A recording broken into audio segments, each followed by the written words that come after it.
वालेकुम सलाम, क्या हाल है मैम? क्या शुक्र है।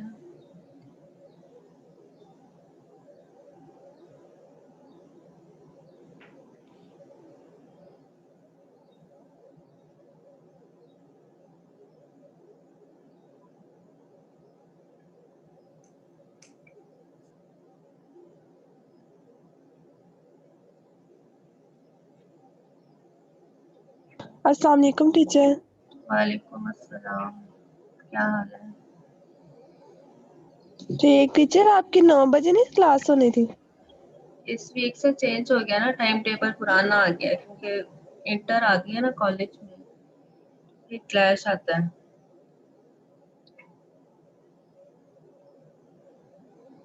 क्लासेस में ना क्लैश बनता है, का टाइम पुराना ही हो गया है। वालेकुम अस्सलाम, 8 बजे से शुरू हो गया, ठीक है।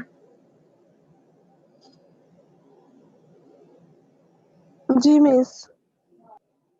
टाइम टेबल मैंने आपको शेयर किया था ग्रुप में।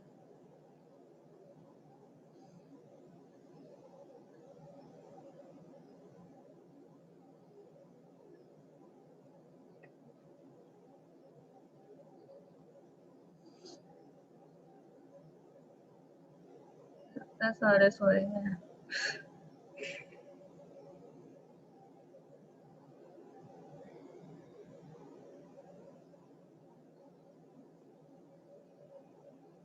आपको मिल गए थे रिजल्ट कार्ड उस दिन के? नहीं मिस, नहीं मिले। हम इतनी देर वेट किया, हमने सर को कॉल भी की तो हाँ, सर ने ना कॉल रिसीव की ना कोई रिप्लाई किया, फिर हम वापस आ गए। ये हेड ऑफ डिपार्टमेंट नहीं मिले आपको उस दिन? डॉक्टर साहब। जी हमने नहीं थे वो।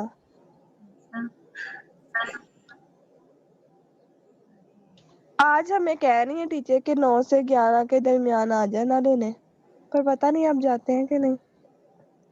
मिस हम फर्स्ट को ही ले लेंगे। सही है। फर्स्ट सेमेस्टर का रिजल्ट कार्ड है। जी मिस। सेकंड सेमेस्टर का नहीं आया? नहीं, रिजल्ट ही नहीं आया अभी तक। रिजल्ट ही नहीं आया।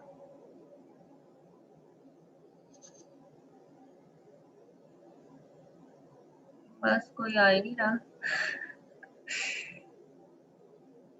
चले शुरू करते हैं, आ जाएंगे जिसने आना होगा फिर। लास्ट टाइम हमने बेसिस और डायमेंशन इसको पढ़ना शुरू किया था कि बेसिस क्या होती है। बेसिस हमारे पास पुराना ही काम था जो हमने पहले किया हुआ है, लेकिन दो चीजें कंबाइन हो जाती हैं। एक हमारे पास जो बेसिस है, पहली बात तो एक वेक्टर स्पेस भी होता है, ठीक है। उसका कोई सा सबसेट ले लें, एस ले लें, उसमें हम एन वेक्टर्स ले लेते हैं। अब ये जो एन वेक्टर्स हमने लिए हैं, ये आपको नजर आ रहा है। एस हमारे पास एक सेट है वेक्टर स्पेस वी का, इसमें हमने क्या किया, एन एलिमेंट्स ले लिए, एन वेक्टर्स ले लिए, ठीक है। अब अगर ये सेट जो है ये दो कंडीशंस को फुलफिल कर रहा हो, कौन कौन सी हैं? एक ये है कि इस सेट को लीनियरली इंडिपेंडेंट होना चाहिए, और लीनियरली इंडिपेंडेंट का मतलब हम जानते हैं कि हम जब लीनियर कम्बिनेशन लिखते हैं तो उसमें जो सारे कॉन्स्टेंट्स हैं वो सारे के सारे जीरो होने चाहिए, ठीक है। लीनियरली इंडिपेंडेंट का ये मतलब है। और दूसरी कंडीशन क्या है? दूसरी कंडीशन ये है कि ये जो सेट एस है ये स्पैन करता है किसको? वेक्टर स्पेस वी को। सेट को वेक्टर स्पेस वी को, ये जो सेट एस है ये वेक्टर स्पेस वी को स्पैन करता है। इसका क्या मतलब है कि सेट वी का हर एलिमेंट सेट एस के वेक्टर्स की लीनियर कॉम्बिनेशन में लिखा जा सकता है, ठीक है। स्पैन करने का ये मतलब होता है कि ये जो वेक्टर स्पेस वी है इसका हर एलिमेंट, वो भी एक वेक्टर ही होगा, वेक्टर स्पेस वी का हर वेक्टर सेट एस के वेक्टर्स की लीनियर कॉम्बिनेशन में लिखा जा सकता है, ठीक है। अगर ये दो कंडीशंस फुलफिल हो कि एक हमारे पास है कि एस को लीनियरली इंडिपेंडेंट होना चाहिए, और दूसरी कंडीशन क्या है कि एस को स्पैन करना चाहिए वेक्टर स्पेस वी को, अगर ये दो कंडीशंस फुलफिल होती हैं तो फिर हमारे पास ये जो सेट एस है ये क्या कहलाता है? ये बेसिस कहलाता है, ठीक है। ठीक है। और हम इसको लिखते कैसे हैं कि V is spanning set of, V जो है वो बराबर हो जाता है किसके, स्पैनिंग सेट ऑफ S के, और S के ऊपर कंडीशन है कि S हमारे पास क्या है, लीनियरली इंडिपेंडेंट सेट है। ठीक है, ये थी बेसिस की डेफिनेशन। हमने यहाँ पर एक आध थ्योरम देखा था और कुछ एग्जांपल्स की थी। ठीक,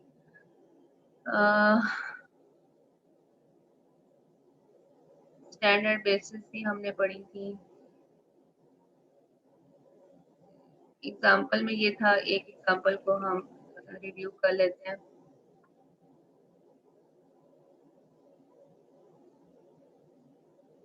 एग्जांपल इस तरह से थी कि हमें वेक्टर्स कुछ गिवन है, v1, v2 और v3। इसमें से एग्जांपल्स जो है वो बहुत आती हैं, बेसिस की हो या लीनियरली इंडिपेंडेंट की हो या स्पैनिंग सेट की हो। अगर आपने पास्ट पेपर देखे हो तो इसमें से, इस चैप्टर में से एग्जांपल्स जो है वो बहुत आ रही होती हैं। ठीक है, आपने शो करना होता है कि ये जो सेट है ये बेसिस है या ये लीनियरली इंडिपेंडेंट सेट है या नहीं है। इस तरह की चीजें पूछी जाती हैं। Late v1, v2 and v3, हमें तीन वेक्टर्स गिवन है। Show that the set S में क्या है, v1, v2, v3, यही तीन वेक्टर्स हैं, is a basis for R3। ठीक है, एग्जांपल को एक दफा देख लेते हैं क्योंकि ये इंपॉर्टेंट होती है। हमने बेसिस से प्रूव करनी है तो हमने क्या करना है ये हम देख लेते हैं। किस तरह से करेंगे, इस सेट को हमने बेसिस बताना है। ठीक है, सेट S को हमने बेसिस प्रूव करना है।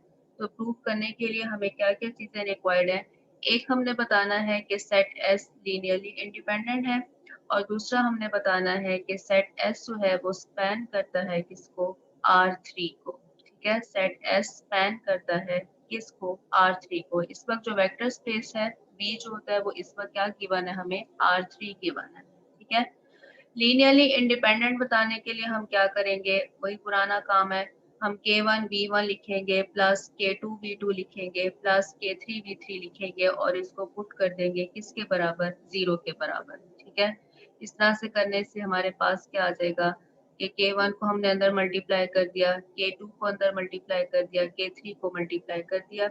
इधर से हमारे पास तीन इक्वेशंस आ रही हैं, k1 plus 2 k2 plus 3 k3 0 के इक्वल है क्योंकि राइट साइड पर जितनी भी वैल्यूज हैं वो 0 है। ठीक है, इसी तरह से 2k1 plus 9k2 plus 3k3 ये भी 0 के बराबर है। k1 प्लस 4k3 ये भी किसके बराबर है, 0 के बराबर। ठीक है, आमतौर पर जब बेसिस आप प्रूव करें तो ज़्यादा बेहतर ये है कि आप इसको साइमल्टेनियसली सॉल्व कर लें। ठीक है, तीन ही हमारे पास इक्वेशंस हैं, तीन ही हमारे पास कांस्टेंट्स हैं जिनकी वैल्यू हमने फाइंड करनी है। ये आराम से साइमल्टेनियसली सॉल्व हो जाएगा। ठीक है, लेकिन अगर आप बहुत ही वो हो गए हैं, मतलब प्रैक्टिस आपकी ज़्यादा हो गई है, ऑगमेंटेड मैट्रिक्स के साथ करना है, आपकी अपनी चॉइस है। लेकिन हमें, मेरा ख्याल है कि साइमल्टेनियसली सॉल्व करना जो होता है वो ज़्यादा बेहतर होता है। k1, k2 और k3 की वैल्यू आप साइमल्टेनियसली सॉल्व करके यहाँ से फाइंड करें। ठीक है, यहाँ पे हम देख रहे हैं कि क्या होता है, हमारे पास k1 भी 0 आ रहा है, k2 भी 0 आ रहा है और k3 भी 0 आ रहा है। क्या साइमल्टेनियसली सॉल्व कीजिएगा, बहुत आसानी से हो जाएगा। This shows that the set is linearly independent. तीन हमारे पास कांस्टेंट थे, तीनों की वैल्यू 0 के बराबर आ गई। This shows that S is linearly independent. Basis prove करने के लिए हमने एक कंडीशन को यहाँ पर प्रूव कर दिया। ठीक है, सेकंड कंडीशन क्या है, सेकंड कंडीशन ये है कि अगर कोई सेट S बेसिस है, ठीक है, तो फिर क्या होगा कि वो सेट S जो है वो वेक्टर स्पेस को स्पैन कर रहा होगा। अब जो वेक्टर स्पेस हमें गिवन है वो कौन सी गिवन है, वो हमें R3 गिवन है। इसका क्या मतलब है कि R3 का हर एलिमेंट सेट S की लीनियर कॉम्बिनेशन में लिखा जा सकता है। R3 का हर एलिमेंट सेट S के वेक्टर्स की लीनियर कॉम्बिनेशन में लिखा जा सकता है। तो हम क्या करेंगे, R3 का कोई सा भी एलिमेंट ले लेंगे। ठीक है, x y z ले लें, R3 है, तीन कंपोनेंट के साथ हमें इसे बनाना होगा। R3 के हम एलिमेंट ले लेते हैं ABC, आपकी चॉइस है, यहाँ पर आप XYZ लिखना चाहें, जिस तरह से आप करना चाहें, लेकिन तीन आपने कंपोनेंट लेने हैं। ठीक है, R3 है, तीन कंपोनेंट होने चाहिए। ABC हमने ले लिया। अब हमने इसको क्या करना है, इसको हमने लीनियर कॉम्बिनेशन की फॉर्म हमें लिखना है किन वेक्टर्स की, एस के वेक्टर्स की। ठीक है, तो एस में हमारे पास वेक्टर कौन से हैं, v1, v2 और v3। इनकी लीनियर कॉम्बिनेशन बनानी है, तो यहाँ पर अगेन हमें कुछ कांस्टेंट चाहिए होंगे, c1, c2 और हमने कौन से ले लिया, c3। ठीक है, ये कांस्टेंट आपने लिखने हैं, इस पर आपकी अपनी चॉइस है, जैसे मर्जी कांस्टेंट ले लें, इससे कोई फर्क नहीं पड़ेगा। ठीक है, ABC लिखा। अब हमने C1 को अंदर मल्टीप्लाई कर दिया, C2 को मल्टीप्लाई कर दिया, C3 को मल्टीप्लाई कर दिया, और अब हमने इन्हें क्या करना है, हमने इनको ऐड करना है। ठीक है, तो ऐड कैसे करते हैं कि फर्स्ट कंपोनेंट जो है हमारे पास वो सारे ऐड हो जाएंगे। जैसे कि यहाँ पर C1 आ जाएगा, यहाँ पर आएगा 2C2 और यहाँ पर क्या आएगा 3C3। ठीक है, फर्स्ट ये आ गया। फिर सेकेंड कंपोनेंट्स को ऐड करेंगे, वो क्या होगा कि 2C1 प्लस 9C2 और फिर यहाँ पे क्या आ जाएगा 3C3। ठीक है, और लास्ट में क्या करेंगे, थर्ड कंपोनेंट्स को ऐड करेंगे, तो वो हमारे पास आएगा C1 प्लस 0C2 है और प्लस 4C3 है। यहाँ से हमारे पास तीन इक्वेशंस आ रही हैं अगेन। ठीक है, फर्स्ट कंपोनेंट के बराबर है, यहाँ से a आ जाएगा। इधर का फर्स्ट कंपोनेंट कौन सा है, C1 plus 2C2 plus 3C3। ठीक है, एक ये आ गया। यहाँ का सेकंड कंपोनेंट लिया, इसको सेकंड कंपोनेंट के बराबर लिखा। ठीक है, और थर्ड कंपोनेंट लिया, इसको हमने थर्ड कंपोनेंट के बराबर लिख दिया। अब हमने क्या करना है, यहाँ से जो हमारा काम है वो ये है कि इधर से हम क्या करेंगे, C1, C2 और C3 की वैल्यू जो है वो हमने फाइंड करनी है। ठीक है, C1, C2 और C3 की वैल्यूज हमने यहाँ से फाइंड करनी है। अगेन तीन ही हमारे पास इक्वेशंस हैं, हाँ तीन ही इक्वेशंस हैं और तीन ही अननोन है। आपकी अपनी चॉइस है, साइमल्टेनियसली इसको चाहें तो सॉल्व कर सकते हैं। ठीक है, साइमल्टेनियसली सॉल्व करके हमने यहाँ से करना क्या है, हमने C1, C2 और C3 की वैल्यू फाइंड करनी है। जैसे कि यहाँ से नजर भी आ रहा है कि आपकी ये जो पहली दो इक्वेशंस हैं इनमें C1, C2 और C3 मौजूद है, C2 नहीं है। ये जो थर्ड इक्वेशन है इसमें C2 नहीं है, तो आप क्या करें, पहली दो इक्वेशन से C2 को जो है वो खत्म कर दें, एलिमिनेट कर दें C2 को। ठीक है, इनके कंपोनेंट को सेम करके C2 को खत्म कर दें, तो जो नई इक्वेशन बनेगी वो C1 और C3 में होगी। ये लास्ट इक्वेशन C1 और C3 में आपके पास एक कांस्टेंट की वैल्यू निकल आएगी, एक ही निकल आई तो फिर बाकी सारी निकल आएंगी। ठीक है, तो साइमल्टेनियसली सॉल्व करना ज़्यादा बेहतर है इस चैप्टर में जो हम ये काम कर रहे हैं। ऑगमेंटेड मैट्रिक्स में हमारी प्रैक्टिस ज़्यादा नहीं होती है, अंडरस्टूड सी बात है। तो C1, C2 और C3 हमने तीनों कांस्टेंट की वैल्यू फाइंड कर ली। जब ये हमारे पास वैल्यूज आ जाएं, अगर हमारे पास वैल्यूज आ जाती हैं, जैसे कि C1 की वैल्यू भी आ रही है, C2 की वैल्यू भी आ रही है, C3 की वैल्यू भी आ रही है, इसका क्या मतलब है, इसका मतलब है कि हम अब क्या करेंगे, अगला स्टेप ये करेंगे कि जो हमने लीनियर कॉम्बिनेशन लिखी थी उसके अंदर हम इन वैल्यूज को पुट कर देंगे। This shows that every vector of R3 या R3 का वेक्टर था can be written as the linear combination of vectors of S. This shows that S is spanning set of R3. ठीक है, ये दो काम हमने कर लिए, S को linearly independent भी प्रूव किया, S को spanning set भी प्रूव किया। अगर ये दोनों कंडीशंस फुलफिल हो जाती हैं तो इसका मतलब है कि जो सेट S था जिसमें तीन वेक्टर्स थे वो बेसिस है इसके लिए R3 के लिए। ठीक है, तो ये जो सवाल है काफ़ी दफ़ा आ रहे हैं, फोर्थ चैप्टर जो है उसमें से ये सवाल काफ़ी दफ़ा पूछे जा रहे हैं, इनकी आपने प्रैक्टिस जो है वो अच्छी सी कर लेनी है। ठीक है, कोई सवाल हो यहाँ पे? No ma'am. नो मैम, ये कौन है? Yes ma'am. सोए हुए हैं सारे हैं। मैम मैं तो अभी उठा हूँ तो क्लास का टाइम अब 8 बजे हो गया है। ठीक है, कल भी आपकी क्लास जो है, जो पहली क्लास है वो 8 बजे ही शुरू होनी है। Yes ma'am.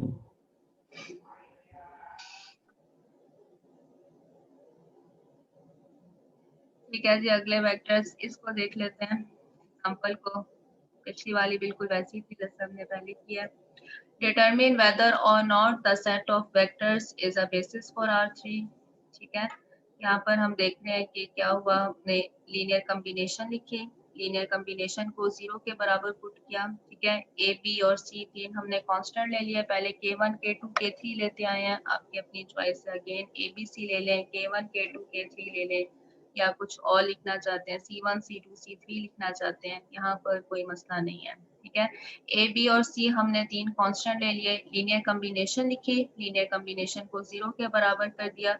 हमें तीन वेक्टर्स गिवन थे, तीन वेक्टर्स के साथ हमने लीनियर कम्बिनेशन लिखी और उसको 0 के बराबर पुट कर दिया।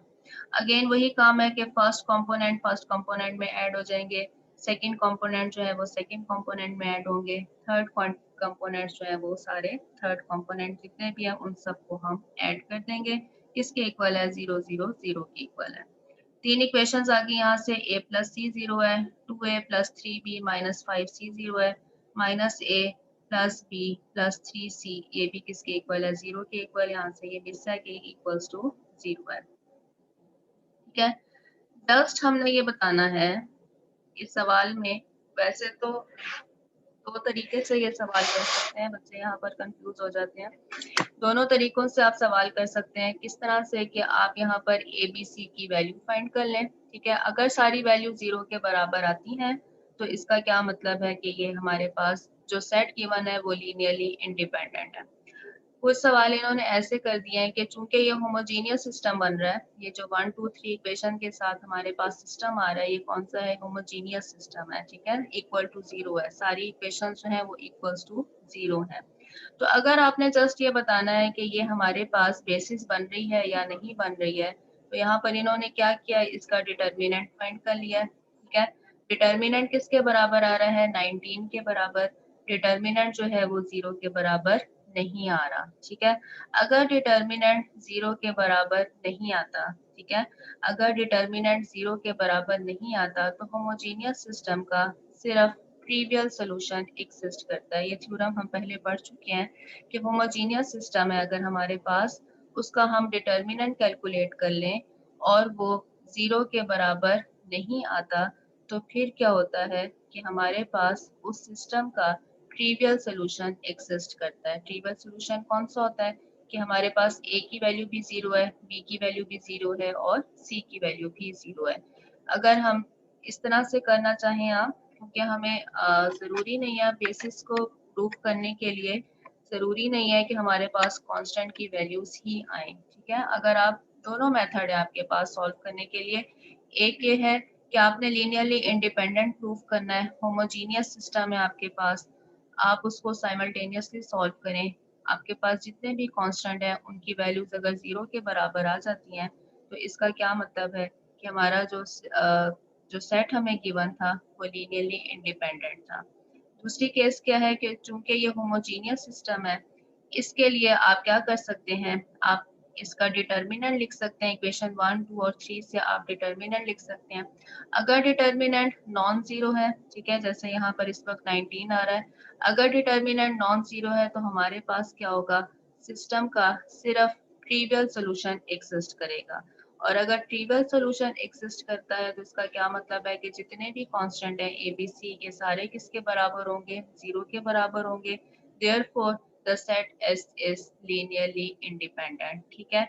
आप इसको इस तरह से भी कर सकते हैं, क्योंकि बेसिस को लिखने के लिए हमें मतलब कांस्टेंट की वैल्यूज नहीं चाहिए होती हैं, सिर्फ ये हमने चेक करना है कि क्या लीनियरली इंडिपेंडेंट सेट आता है या नहीं आता, ठीक है। एक तो इसको सॉल्व करने का यहाँ पर क्लियर कर लें कि बेसिस के लिए हम इसको दोनों मेथड के साथ कर सकते हैं, ठीक हो गया। डिटर्मिनेंट देखें आसान है, 0 के बराबर आ गया तो इसका मतलब है लीनियरली डिपेंडेंट है। अगर नॉन जीरो वैल्यू आती है तो इसका मतलब है कि लीनियरली इंडिपेंडेंट हो जाएगा।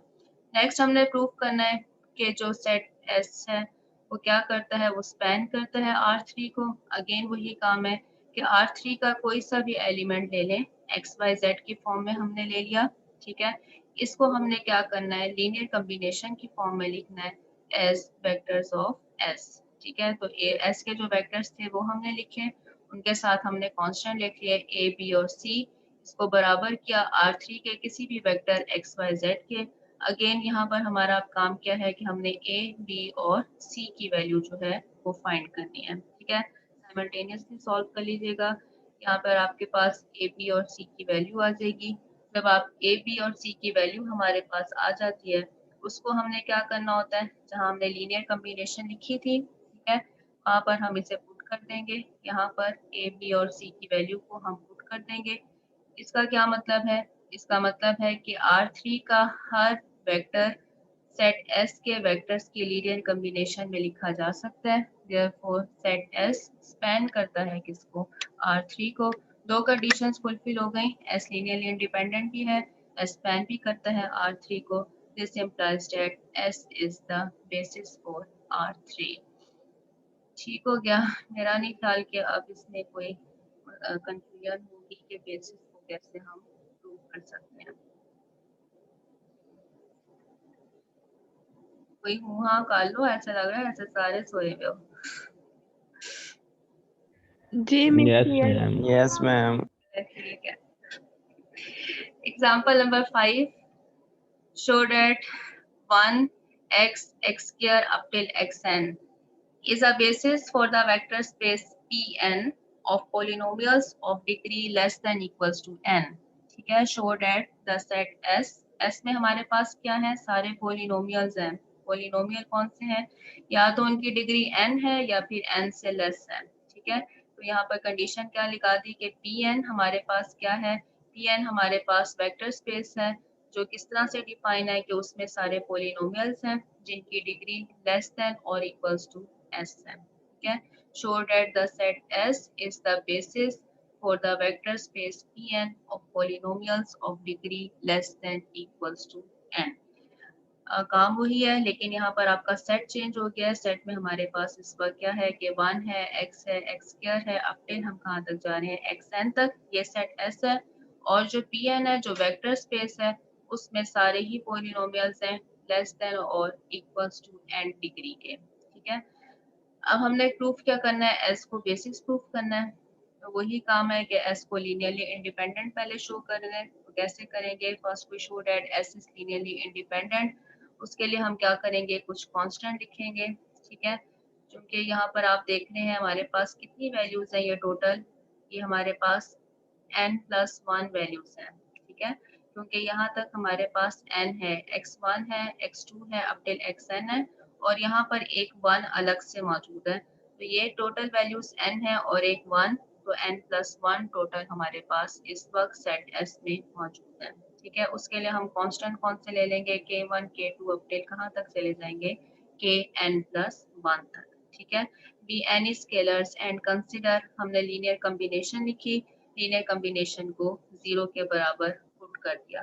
यहाँ से हमें नजर ये आ रहा है कि k1 भी 0 है, k2 भी 0 है, kn भी 0 है और kn+1 भी 0 है। कैसे हमने इनको 0 के बराबर कर दिया, क्योंकि आप कंपेयर करेंगे। ठीक है, पोलिनोमियल जब आ जाएंगे तो आप उनकी डिग्रीज को कंपेयर करेंगे। ठीक है, जैसे यहाँ पर कांस्टेंट है, लेफ्ट साइड का कांस्टेंट कितना है, लेफ्ट साइड का कांस्टेंट यहाँ पर k1 यहाँ पर राइट साइड का कांस्टेंट कौन सा है, कांस्टेंट टर्म कौन सी है, वो 0 के बराबर ही है। इसी तरह से जो x की वैल्यू है, x के साथ का कोफिशिएंट कितना है, k2। ठीक है, और जो राइट साइड है उधर चूंकि कोई और टर्म मौजूद नहीं है, हम ये लिख सकते हैं कि x के साथ वाला कोफिशिएंट जो है वो भी किसके बराबर है, 0 के बराबर। x स्क्वायर है, यहाँ पर x स्क्वायर के कोफिशिएंट कौन से हैं, k3। राइट साइड पर xt का कोफिशिएंट कौन सा है, वो 0 के बराबर। ठीक है, तो यहाँ से डायरेक्टली हमारे पास आ रहा है कि सारे ही कांस्टेंट 0 के बराबर है। This shows that the set S is linearly independent. एक बात हो गई। नेक्स्ट हमने क्या करना है, सिंस एनी पोलिनोमियल चूंकि Pn में ये जो हमें सेट वेक्टर स्पेस गिवन है Pn, तो हमारे पास क्या है, एक पोलिनोमियल में सारे हमारे पास पोलिनोमियल्स हैं जिनकी degree less than equals to n है। तो हम क्या करते हैं कि एक पोलिनोमियल लिख लेते हैं। Since any polynomial a0 plus a1x plus a2x square plus on anxn is equal to 0 in Pn is a linear combination of the vectors 1 x x square up till xn, so S spans Pn and hence S is basis for Pn। ठीक है, अब यहाँ पर जो हमने spanning set के लिए use किया है वो क्या है कि हमने Pn का कोई सा पोलिनोमियल लिख लिया। ठीक है, Pn का Pn में चूंकि हमारे पास लेस देन और इक्वल्स टू n डिग्री के पॉलिनोमियल है, इसलिए यहाँ पर हमने एक पॉलिनोमियल डिफाइन कर दिया जिसकी डिग्री हमारे पास कितनी है, n है। अब ये जो पॉलिनोमियल हमने लिखा है ये लीनियर कॉम्बिनेशन है किसकी, सेट S के वेक्टर्स की, ठीक है, क्योंकि ये सारे तो कांस्टेंट है ना, a0, a1, a2, an ये सारे कांस्टेंट है, और जो बाकी हमने लिखा हुआ ये 1 है, ये x है, ये x स्क्वायर है अप टिल xn, तो ये सारी चीजें क्या है, ये सेट S के वेक्टर्स हैं, ठीक है। तो जो भी पॉलिनोमियल हो वो हमारे पास क्या होगा, वो लीनियर कॉम्बिनेशन होगी किसकी, सेट S के वेक्टर्स की। इसका क्या मतलब है कि सेट S जो है वो स्पैन करता है किसको, Pn को, therefore set S is basis for Pn, ठीक है। पॉलिनोमियल अगर आपके पास आ जाते हैं तो इसको सॉल्व करने का ये मेथड है। नेक्स्ट है मैट्रिसेस है। मैट्रिसेस को हमने किस तरह से शो करना है ये भी देख लेते हैं। कुछ वेक्टर्स होते हैं, ठीक है, मैक्सिमम हम R3 तक जाते हैं, ठीक है। कुछ वेक्टर्स हैं उनको बेसिस प्रूव करना है, वो कैसे करना है वो हमने देख लिया है। पॉलिनोमियल का अगर कोई सवाल आ जाता है उसको बेसिस प्रूव करना है, वो हमने एग्जांपल 5 किया है। अब हमारे पास क्या है कि मैट्रिसेस अगर आ जाते हैं उनके सेट को हमने पॉलिनोमियल प्रूव करना है, तो फिर कैसे बेसिस प्रूव करना है, तो वो कैसे करेंगे वो अब हम देखते हैं, ठीक है। हमें क्या गिवन है, M1, M2, M3 और M4 चार मैट्रिसेस गिवन है, ठीक है। इन चारों का ऑर्डर सेम है, कौन सा ऑर्डर है, 2x2 का। Then show that the set S में हमारे पास यही वाले चार मैट्रिसेस हैं, is a basis for the vector space M22 of 2x2 matrices. Vector space जो है वो इस वक्त हमें क्या गिवन है, M22 गिवन है। M22 का क्या मतलब है कि उसमें हमारे पास सारे ही मैट्रिसेस हैं, ऐसे मैट्रिसेस जिनका ऑर्डर कितना है, 2x2 का, ठीक है। उनमें से हमने चार यहाँ पर लिखे हुए हैं, जाहिर सी बात है M22 में बेशुमार मैट्रिसेस आ सकते हैं। तो वेक्टर स्पेस जो इस वक्त हमें डिफाइन है वो क्या चीज़ डिफाइन है, वो हमारे पास ऐसा सारे ही मैट्रिसेस हैं जिनका ऑर्डर कितना है, 2x2 का। उनमें से चार हम यहाँ पर लिख चुके हैं, ठीक है। First we show that S is linearly independent. S को हमने पहले लीनियरली इंडिपेंडेंट प्रूव करना है। अगेन उसके लिए हम क्या करेंगे, कुछ कांस्टेंट ले लेंगे, K1, K2, K3 और K4। हमने इनको क्या किया, मैट्रिसेस के साथ लिखा, इक्वल्स टू 0, ठीक है। इक्वल्स टू 0 लिख लें, या हमें इस वक्त पता ही है कि 0 क्या चीज़ है, 0 हमारे पास इस वक्त नल मैट्रिक्स है जिसका ऑर्डर कितना है, 2x2 का, ठीक है। जिस तरह से यहाँ पर हमारे पास पॉलिनोमियल हो या हमारे पास मैट्रिसेस हों, ठीक है, या वेक्टर हो, बिल्कुल यहाँ पर हमने उसका भी वही ऑर्डर लिखना होता है, ठीक है। तो यहाँ पर हमने 0 लिख लिया, या फिर आप नल मैट्रिक्स लिख देंगे जिसका ऑर्डर 2x2 होगा। इसको सॉल्व करते हैं जी। हमने K1, K2, K3 को अंदर मल्टीप्लाई किया और हमने क्या किया, इसको सॉल्व किया, ऐड करना है, तो हमारे पास क्या आ जाएगा, K1, K2, K3 and K4 0 0 0 के बराबर है। K1 की वैल्यू भी 0 आ गई, कंपेयर किया, डायरेक्टली आ गया, K1 भी 0 है, K2 भी 0 है, K3 भी 0 है और K4 भी 0 है। This shows that S is linearly independent. S linearly independent हो गया। अब हमने क्या बताना है कि S स्पैन करता है किसको, M22 को। इसके लिए हम क्या करेंगे, M22 से कोई सा भी मैट्रिक्स लिख लेंगे। हम लिख लेते हैं ABCD की फॉर्म में, be any matrix of M22, then we have to show that this matrix can be written as the linear combination of elements of S, ठीक है। यहाँ से हमने लिखा ABCD। अब देखें पहला हमारे पास जो मैट्रिक्स है वो कैसे गिवन है, वो 1 0 0 0 है, ठीक है। दूसरे में क्या है, ये फर्स्ट एलिमेंट वहां पर 0 है, तीसरे का फर्स्ट एलिमेंट 0 है, फोर्थ का फर्स्ट एलिमेंट 0 है। तो डायरेक्ट हम लिख सकते हैं किस तरह से कि यहाँ पर लिखें A, ठीक है, 1 0 0, तो हमारे पास जो फर्स्ट कंपोनेंट आएगा वो इसी के इक्वल आएगा, A के इक्वल, ठीक है। इसी तरह से प्लस B ये जो है बाकी सारे, यहाँ पर ये वाली टर्म 0 है, सेकंड में सिर्फ यहाँ पर 1 है, ये भी 0 है और ये भी 0 है। तो इस B को हम कैसे लिख सकते हैं, 0 0 1 0, तो इधर से हमारे पास जो आंसर आएगा यहाँ पर B आ जाएगा, ठीक है। यही वाला आंसर जो B है वो इसके साथ आ जाएगा, इन सबको जमा करके भी हमारे पास आंसर B ही आएगा। सी के लिए हम क्या लिखेंगे 0 0 1 0, ठीक है, क्योंकि यहाँ पर देखें थर्ड मैट्रिक्स में यहाँ पर 1 है, बाकी सारे मैट्रिसेस में ये जो प्लेस है कि सेकंड रो और फर्स्ट कॉलम की प्लेस है वो सारी किसके बराबर है 0 के बराबर। इसी तरह से हमने डी लिख लिया। Therefore ABCD can be expressed as a linear combination of these vectors.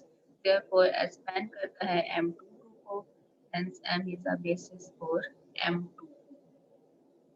The basis S in this example is called the standard basis for M22. ठीक है, जिस तरह के स्टैंडर्ड बेसिस हमने पढ़ी थी वेक्टर्स की फॉर्म में कि अगर हमारे पास R3 है तो उसकी स्टैंडर्ड बेसिस होती हैं 1 0 0 0 1 0 और 0 0 1, ठीक है। इसी तरह से यहाँ पर हमारे पास M22 के लिए स्टैंडर्ड बेसिस आ रही हैं। वो स्टैंडर्ड बेसिस कौन सी है कि 1 0 0 0 0 1 0 0 0 0 1 0 एंड 0 0 0 1। ये जो चार हमारे पास मैट्रिसेस हैं ये स्टैंडर्ड बेसिस हैं किसके लिए M2 के लिए, ठीक है। तो ये चीज जरा नोट कर लीजिएगा कि स्टैंडर्ड बेसिस M22 के लिए हमारे पास ये वाले चार वेक्टर्स हैं। ठीक हो गया।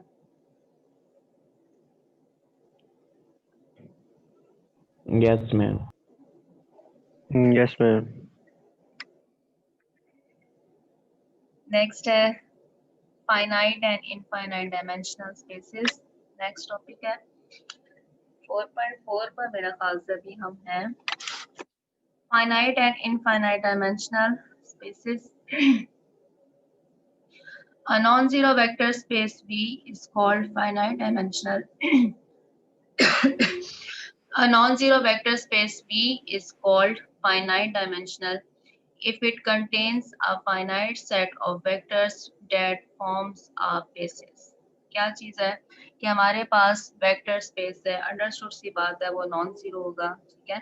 एक हमारे पास नॉन जीरो वेक्टर स्पेस है, वो नॉन जीरो वेक्टर स्पेस भी फाइनाइट डायमेंशनल कहलाएगी अगर हमारे पास एक फाइनाइट सेट हो, अगर उसी वेक्टर स्पेस का हमारे पास एक फाइनाइट सबसेट हो, ठीक है, उसको हम नाम दे देते हैं एस का।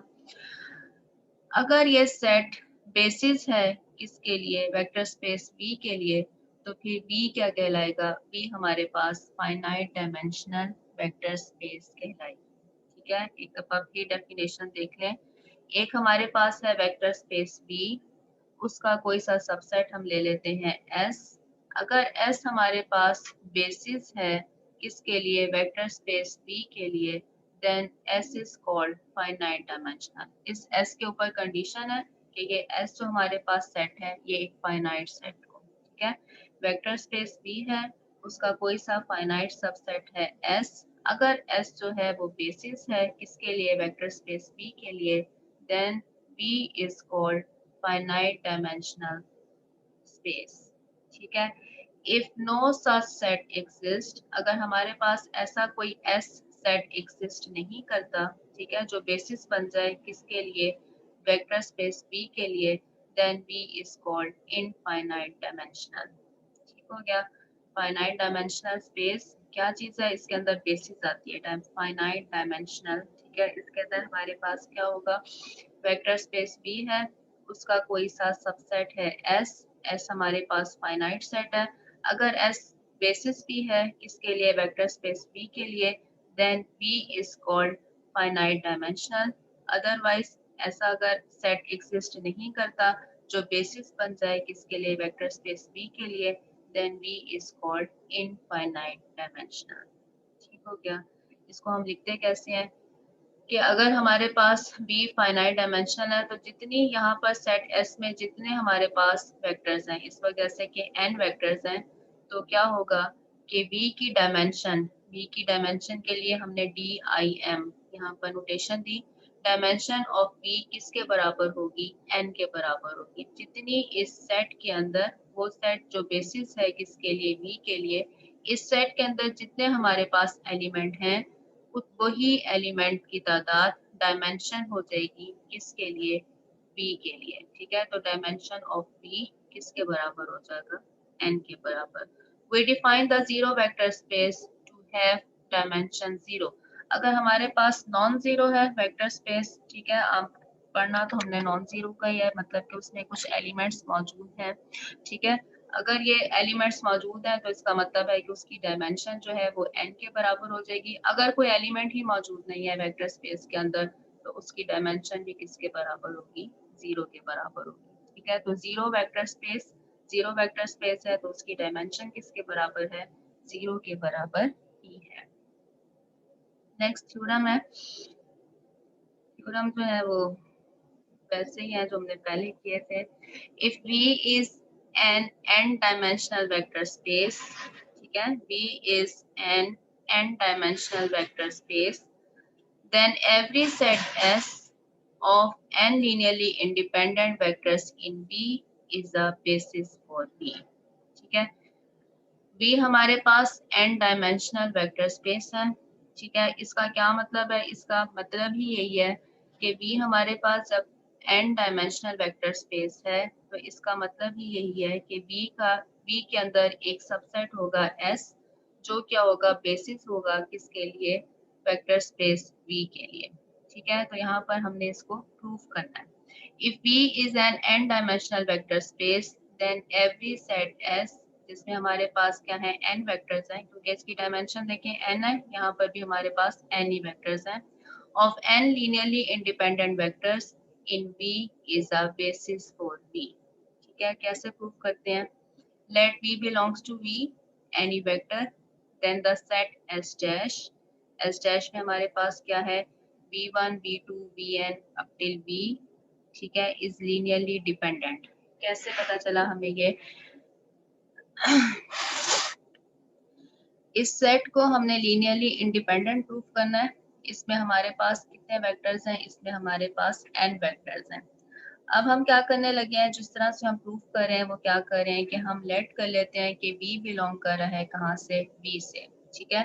V बिलोंग कर रहा है V से, ये V जो है वो इस वक्त इस सेट S से बिलोंग नहीं कर रहा है, ठीक है। S में हमारे पास एलिमेंट्स हैं V1 V2 up till Vn। हम क्या कर रहे हैं कि let V belongs to V any vector, then हमने एक नया सेट बनाया है S डैश, जिसमें हमने क्या किया है, इस V को शामिल कर दिया, ठीक है। S हमारे पास V1 V2 up till Vn है, S डैश हमने एक नया सेट बनाया है जिसमें हमने इस एलिमेंट V को शामिल कर दिया, ठीक है। Is linearly dependent so we can find scalars K1 K2 Kn up till K not all 0। ये एक हमने पहले थ्योरम पढ़ा था, अगर आपने पीछे देखा हो टॉपिक, उसमें क्या था, उसमें हमारे पास दो तरह के थ्योरम थे। एक थ्योरम था हमारे पास कि सेट अगर लीनियरली इंडिपेंडेंट है, ये सेट अगर लीनियरली इंडिपेंडेंट है तो उसका कोई सा सबसेट ले लें, वो भी क्या होगा, लीनियरली इंडिपेंडेंट ही होगा। अगर एक सेट S लीनियरली इंडिपेंडेंट है तो उसका कोई सा भी सबसेट वो भी हमेशा क्या होता है, लीनियरली इंडिपेंडेंट होता है, ठीक है। एक तो ये थ्योरम था। एक था हमारे पास कि एक सेट है उसका अब हमने सुपर सेट बनाना है, ठीक है। मतलब ये सेट S है, ये लीनियरली इंडिपेंडेंट है, इसमें एक और एलिमेंट शामिल कर दें, मतलब उसका एक सुपर सेट बन गया, ठीक है। ये सुपर सेट है किसका, S का। उसमें क्या है हमारे पास कि यह बड़ा सेट आ गया। इस बड़े सेट के लिए जरूरी नहीं होता कि ये सेट भी लीनियरली इंडिपेंडेंट ही हो। अगेन वहां पर दो कंडीशंस थी, एक कंडीशन थी कि अगर V जो है वो स्पैनिंग सेट ऑफ S से बिलोंग करता है, और दूसरी कंडीशन थी कि V जो है वो स्पैनिंग सेट ऑफ S से बिलोंग नहीं करता। उनके अलग अलग थ्योरम थे, अगर आपने पढ़ ली हो, ठीक है। तो यहाँ पर हमने क्या किया कि let V belongs to V, ये सुपर सेट है, ये सुपर सेट जो है ये लीनियरली डिपेंडेंट हो जाएगा, ठीक है। इसका सबसेट हमेशा लीनियरली इंडिपेंडेंट होता है, लेकिन इस वक्त हमने सुपर सेट डिफाइन किया है, ये क्या होगा, ये लीनियरली डिपेंडेंट होगा। Therefore we can find scalars K1 K2 Kn and K not all 0। अगर ये लीनियरली डिपेंडेंट है तो हमारे पास कम से कम एक स्केलर ऐसा जरूर होगा जो कि नॉन जीरो होगा। हमने लीनियर कॉम्बिनेशन लिखी, सेट S डैश के वेक्टर्स की लीनियर कॉम्बिनेशन लिखी। अब K1 K2 और Kn, चूंकि ये सेट S के वेक्टर्स के साथ हमने लिखा है और सेट S जो है वो लीनियरली इंडिपेंडेंट है, Therefore K1 K2 up till Kn ये सारे के सारे 0 के बराबर हैं, ठीक है। सिर्फ इस K के ऊपर कंडीशन है कि ये नॉन जीरो हो, क्योंकि हम ये लीनियरली डिपेंडेंट लिख रहे हैं इसलिए सिर्फ ये K जो है वो नॉन जीरो होगा। अगर ये नॉन जीरो है तो हम क्या कर सकते हैं, v को यहाँ पे लिखा, बाकी तमाम टर्म्स को दूसरी तरफ शिफ्ट कर दिया, और यहाँ पर ये गलती है कि यहाँ पर v नहीं आएगा, यहाँ पर k आएगा। ठीक है, ये k जो है ये बाकी सारी टर्म्स के साथ डिवाइड हो जाएगा, तो इसको ठीक कर लें, k1 over k, k2 over k up till kn over k. This shows that v can be written as a linear combination of the vectors of s of v and is a basis for v. ठीक है, vector space का कोई भी vector S के elements की linear combination में लिखा गया है, S पहले ही लीनियरली इंडिपेंडेंट है, तो ये क्या बन जाएगी, बेसिस बन जाएगी। ठीक है जी, नेक्स्ट क्लास को ज्वाइन करते हैं।